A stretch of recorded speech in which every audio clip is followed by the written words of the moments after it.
அஸ்ஸலாமு அலைக்கும் வரஹ்மத்துல்லாஹி வபரகாத்துஹு. என் அன்பு சகோதர சகோதரிகளே, இன்று நாம் ஆஷுரா நோன்பை பற்றியும் முஹர்ரம் மாதத்தை பற்றியும் இந்த பதிவிலே நோக்குவோம். முஹம்மது நபிகள் நாயகம் ஸல்லல்லாஹு அலைஹி வஸல்லம் அவர்கள் மக்காவிலிருந்து மதீனாவிற்கு சென்ற பொழுது யூதர்கள் முஹர்ரம் மாதத்தின் 10வது நாள் நோன்பு வைத்திருந்தார்கள். அல்லாஹ்வின் தூதர் முஹம்மது நபிகள் நாயகம் ஸல்லல்லாஹு அலைஹி வஸல்லம் அவர்கள் யூதர்கள் முஹர்ரம் மாதத்தின் 10வது நாள் நோன்பு வைக்க என்ன காரணம் என கேட்டார்கள். அதற்கு யூதர்கள் சொன்னார்கள், இந்த நாள்தான் நபி மூசா அலைஹிஸ்ஸலாம் அவர்களும் அவர்களுடைய கூட்டத்தாரும் ஃபிர்அவுனிடம் இருந்து காப்பாற்றப்பட்டு ஃபிர்அவுன் நீரில் மூழ்கடிக்கப்பட்ட நாள் என்று. மூசா அலைஹிஸ்ஸலாம் அவர்கள் இந்த வெற்றியை பெற்றதற்கு நன்றி செலுத்தும் விதமாக முஹர்ரம் மாதத்தின் 10வது நாளில் நோன்பு வைத்திருந்தார்கள்.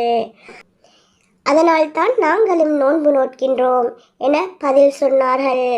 அல்லாஹ்வுடைய தூதர் ரசூல் ஸல்லல்லாஹு அலைஹி வஸல்லம் அவர்கள் கூறினார்கள், உங்களை விட நபி மூசா அலைஹிஸ்ஸலாம் அவர்களுக்கு உரிமையானவர்களும் தகுதியானவர்களும் நாங்கள் தான் என்று.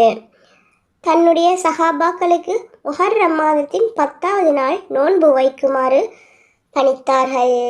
அல்லாஹ்வின் தூதரும் இந்த மாதத்தில் 10வது நாளில் நோன்பு வைத்திருந்தார்கள். பின்னர் சஹாபாக்கள் யூதர்களோடு ஒப்பிடுவது போல் இருக்கின்றதே, யூதர்களும் முஹர்ரம் மாதத்தின் 10வது நாளில் நோன்பு வைக்கின்றார்கள், நாங்களும் அதே நாளில் நோன்பு வைக்கின்றோம் என்றார்கள். அதற்கு நபிகள் நாயகம் ஸல்லல்லாஹு அலைஹி வஸல்லம் அவர்கள் சொன்னார்கள், யூதர்களுக்கு மாற்றம் செய்யுங்கள். நான் அடுத்த ஆண்டு உயிரோடு இருந்தால் முஹர்ரம் மாதம் 9வது நாளும் நோன்பு வைப்பேன் என்று அல்லாஹ்வின் தூதர் சொன்னார்கள். ஆனால் அடுத்த ஆண்டு முஹர்ரம் மாதம் வருவதற்கு முன்னால் அல்லாஹ்வின் தூதர் முஹம்மது நபிகள் நாயகம் ஸல்லல்லாஹு அலைஹி வஸல்லம் அவர்களின் உயிரை அல்லாஹ் கைப்பற்றி விட்டான். என் அன்பு சகோதர சகோதரிகளே, இந்த முஹர்ரம் மாதத்துடைய சுன்னா என்னவென்றால், முஹர்ரம் மாதத்தின் 9வது நாளும் 10வது நாளும் அல்லாஹ்வுடைய முகத்தை நாடி நோன்பு வைப்பது சுன்னாவாகும்.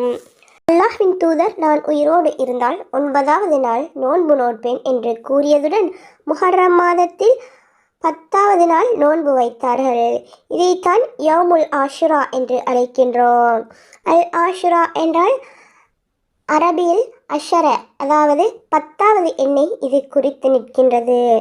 அல் ஆஷுரா முஹர்ரம் மாதத்தின் 10வது நாளை குறிக்கக்கூடிய சொல்.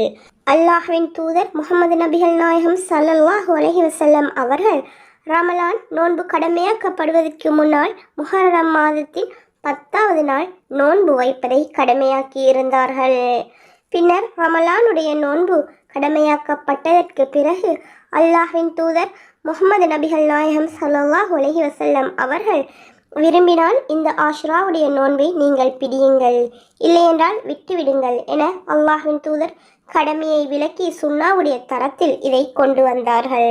அல்லாஹ்வுடைய தூதர் ரசூல் ஸல்லல்லாஹு அலைஹி வஸல்லம் அவர்கள் சொன்னார்கள், யார் ஒருவர் முஹர்ரம் மாதத்தின் இந்த 10வது நாள் நோன்பு வைக்கின்றாரோ அவருடைய முன்னால் சென்ற ஒரு வருடத்தினுடைய பாவத்தை அல்லாஹ் மன்னித்து விடுகிறான் என்று. அல்லாஹு அக்பர். அல்லாஹ்வின் மாதம், அல்லாஹ்வின் தூதரால் கண்ணியப்படுத்தப்பட்ட மாதம். மூசா அலைஹிஸ்ஸலாம் ஃபிர்அவுனிடம் இருந்து காப்பாற்றப்பட்டு வெற்றியை அடைந்த இந்த மாதம், இந்த மாதத்தில் 10வது நாள் நோன்பு வைக்கும்படி எங்கள் கண்மணி நாயகம் ஸல்லல்லாஹு அலைஹி வஸல்லம் அவர்கள் ஏவினார்கள். அடுத்த வருடம் உயிரோடு இருந்தால் 9வது நாள் நோன்பு நோட்பேன் என்றார்கள். கண்ணியத்துக்குரியவர்களே, அல்லாஹ்வின் தூதரின் வழிமுறையை அடிப்படையாக கொண்டு இந்த ஆஷுராவுடைய தினத்தில் 9வது தினத்திலும் 10வது தினத்திலும் நோன்பு நோட்போம். அல்லாஹ்வின் தூதர் சொன்னார்கள், அல்லாஹ்வின் பாதையில் ஒருவர் ஒரு நாள் நோன்பு வைத்தால் அவருடைய முகத்தை அல்லாஹ் 70 ஆண்டுகள் நரகத்தை விட்டு தூரமாக்கி விடுகின்றான் என்று. அல்லாஹு அக்பர். நோன்பிற்கு இவ்வளவு கூலி இருக்கின்றது, அதுவும் அல்லாஹ்விடத்திலே உயர்ந்த மாதமாகிய முஹர்ரம் மாதத்திலே செய்யக்கூடிய நன்மைகளுக்கு அதிகமான கூலிகள் இருக்கின்றது. அதுவும் அல்லாஹ்வின் தூதரின் சுன்னாவை செயற்படுத்தினால் அல்லாஹ் எமக்கு அதிகமான நன்மைகளை வைத்திருக்கின்றான். இந்த 2 நாட்களும் நோன்பு வைப்பது சுன்னாவாகும்.